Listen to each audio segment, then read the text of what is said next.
Je voulais vous faire une mini vidéo sur les blocages. Quand ça ne va pas comme on avait pensé, quand ce qu'on avait visualisé, ça n'arrive pas sur le papier, qu'est-ce qui se passe?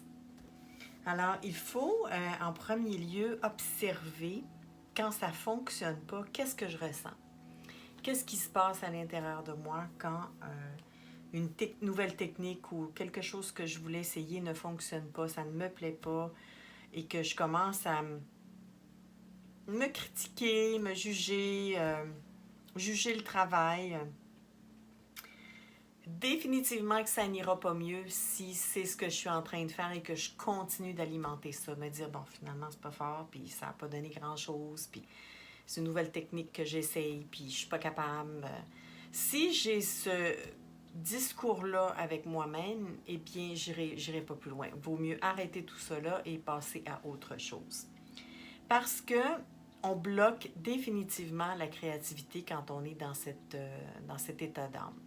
Par contre, si on se laisse aller à expérimenter malgré le fait qu'on ne trouve pas ça beau ou que ce soit pas beau, parce que c'est une nouvelle technique, parce qu'on ne la maîtrise pas, parce que ce qu'on voulait, c'est pas ça qui sort, si on se laisse aller quand même à continuer sans se juger et en prenant ça simplement comme une pratique méditative, eh bien là, il y a des déblocages qui peuvent survenir et qui deviennent intéressants. Alors, on continue dans la pratique.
Alors, le meilleur moyen de réactiver la créativité, c'est vraiment de taire les pensées, puis finalement d'abandonner, de lâcher prise un tout petit peu,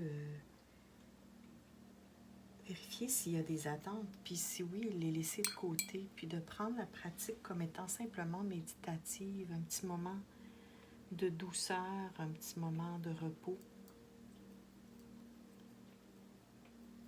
Parce que la créativité sous pression, elle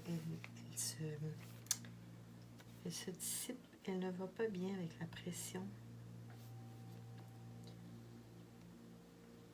Et il y a le fameux dicton qui dit que la créativité, c'est l'intelligence qui s'amuse.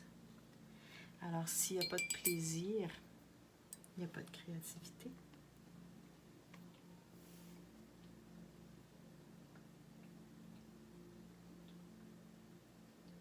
Juste le fait de poser la peinture sur le papier, d'entendre le bruit du pinceau, de voir comment la couleur s'étale, de voir comment les couleurs se mélangent ensemble, comment elles interagissent. Juste de s'amuser, de prendre plaisir à regarder ça, à examiner ça. C'est suffisant pour que la pratique soit apaisante et nourrissante, bienfaisante, comme je dis souvent. C'est difficile de s'asseoir à la table et de toujours vouloir créer quelque chose de magnifique. Ça n'arrive pas à toutes les fois. Ça fait partie de la pratique. Et ça arrive par contre si je prends le temps, si je donne du temps à ma pratique et que je lui donne du temps de qualité et que je prends soin de ma pratique. À ce moment-là, les percées créatives peuvent surgir.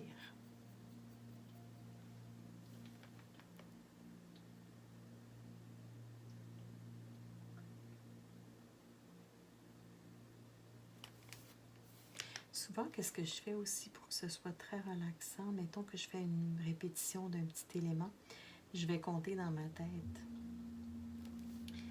Et je trouve que ça, justement, ça tait les pensées et ça amène vraiment une autre dimension à la pratique méditative. Ça occupe vraiment bien l'esprit de compter alors que je suis en train de placer les éléments sur le papier.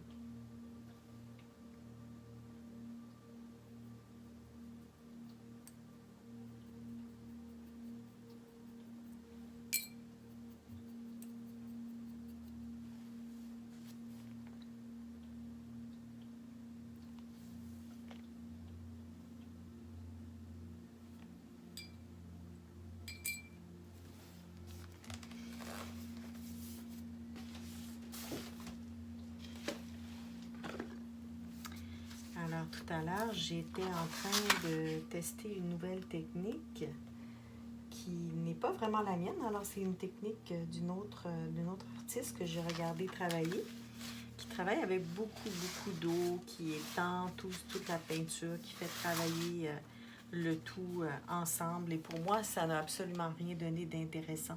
Et c'est là que j'ai commencé à ressentir la frustration, le jugement de ce que je suis en train de faire et que je me suis prise en flagrant délit, si on veut dire, en train de juger ce que je suis en train de faire au lieu de prendre le temps de ressentir les bienfaits de la pratique sans aucune attente. Alors, c'est de là où l'idée m'est venue de faire une petite vidéo à ce sujet-là. Et puis, je vais pas nécessairement abandonner la technique si je n'ai pas le résultat que je veux avoir du premier coup. Je vais simplement continuer de m'amuser dans cette forme.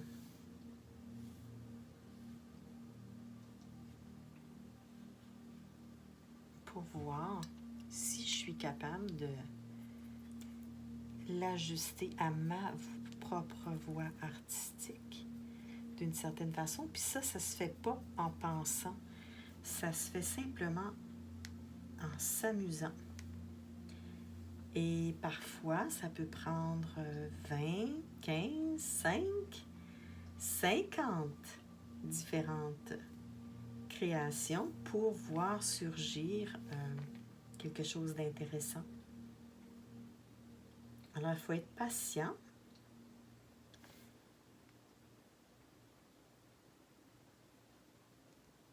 Et il faut donner du temps à sa pratique et du temps de qualité, sans attente, sans jugement.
en expérimentant la nouvelle technique, définitivement qu'il va y avoir des pièces qui vont moins me plaire. Mais je continue quand même à pousser la machine parce que c'est comme ça qu'on développe nos idées, notre voix, parce qu'on expérimente avec le médium pour voir où ça nous amène. Et plus on expérimente, comme je le disais, comme je le dis souvent d'ailleurs, plus on expérimente, plus on découvre. Plus on expérimente, plus on développe nos capacités. Plus on expérimente sans juger, plus on risque d'amener une pièce à quelque part d'intéressant, même si au début, elle n'intéressait pas.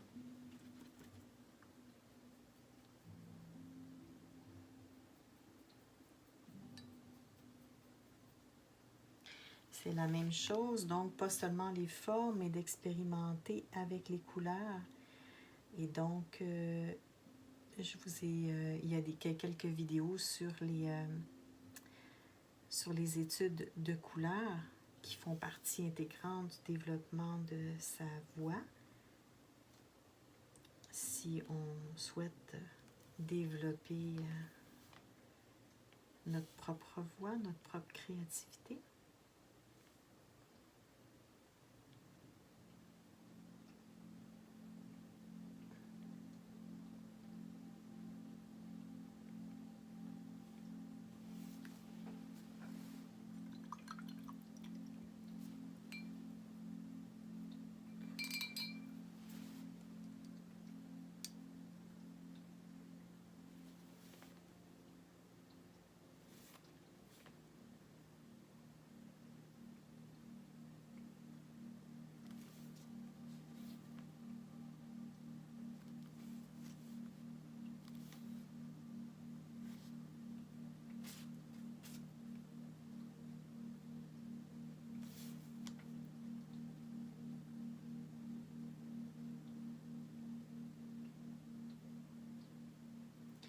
Les choix de couleurs dans l'art intuitif sont souvent instinctifs parce qu'on les a beaucoup étudiés auparavant et que au moment de créer, les connaissances sont déjà ancrées dans le subconscient et les choix de couleurs peuvent donc se faire de façon instinctive, intuitive.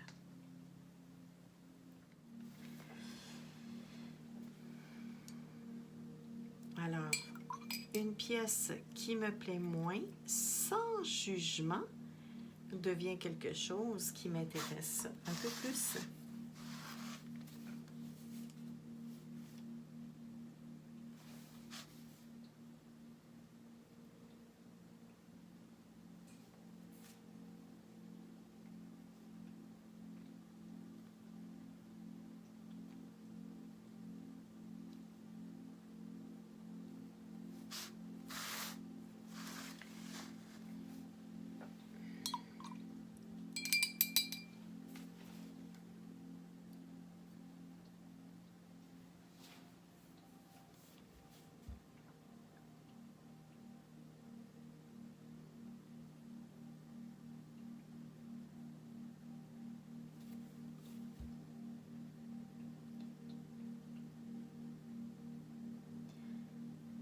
Et pourquoi la peur bloque la création instinctive? C'est que d'avoir peur de poser un geste avec le pinceau ou avec l'outil avec lequel on travaille, la peur de ruiner ce qu'on est en train de faire bloque aussi la créativité parce que la seule façon de faire des découvertes, c'est justement de prendre le risque.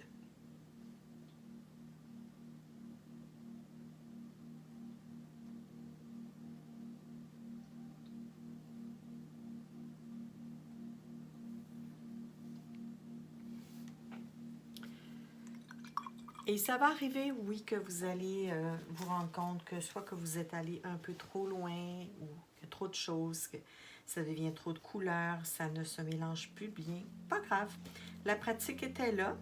On laisse sécher. Ça s'en va dans le tiroir de la pratique. Comme dans la vie. Tentez de garder un esprit zen dans les moments difficiles. C'est la pratique la plus difficile qui puisse exister. Pratiquer la pensée zen, la philosophie zen, quand tout va bien, ça peut se faire relativement bien. Si on arrive à être observateur de ce qu'il y a à l'intérieur. Et quand les choses se mettent à, selon notre vision, mal tourner et qu'on est emporté par les émotions, par la déception, par la frustration, eh bien, c'est très difficile à ce moment-là de rester présent pour observer toutes ces émotions qui arrivent, toute cette critique intérieure, cette déception intérieure, que la vie, les choses n'ont pas été comme on a voulu. Et donc, c'est extrêmement difficile de rester un bon observateur sans jugement dans les moments difficiles. Et c'est pour ça que dans l'art, plus on pratique l'observation de ce qui se passe quand on est en train de créer, eh bien, plus ça aide à pouvoir le faire quand on est dans la vie de tous les jours.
voici où j'en suis pour celle-ci.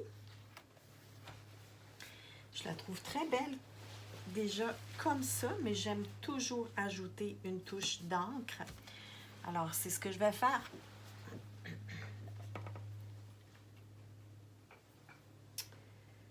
Et puis aujourd'hui, qu'est-ce que j'ai? C'est de l'acrylique, de l'encre acrylique. Alors, on va y aller avec ça.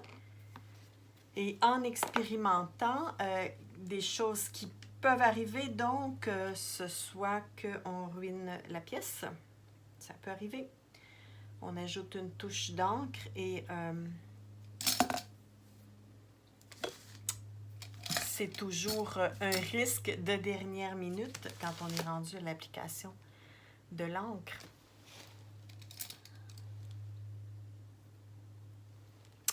Et là, je n'ai pas l'outil de prédilection, donc l'outil que j'utilise souvent pour faire mon application qui est dans mon autre studio. Alors, on va chercher quelque chose qui pourrait me permettre d'appliquer mon encre d'une autre façon. Donc, une exploration encore une fois. Une exploration et qu'est-ce que ça va donner? Est-ce que la pièce sera ruinée ou non? C'est à voir. Alors, ma table est pleine de choses. Mais c'est comme ça que j'aime travailler. J'ai quelque chose ici qui pourrait être intéressant. Je vais juste prendre un petit papier. Je vais prendre celle que j'avais moins aimée tout à l'heure. On va voir qu'est-ce que ça va donner comme.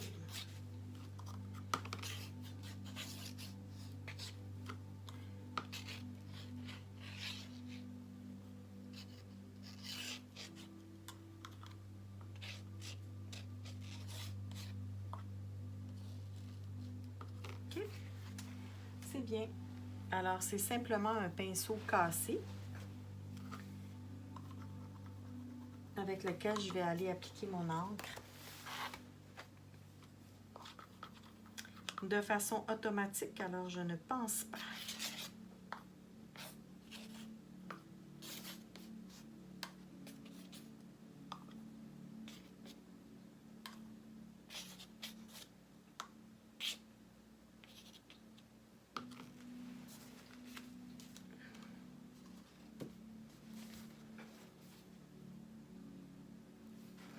Et voilà.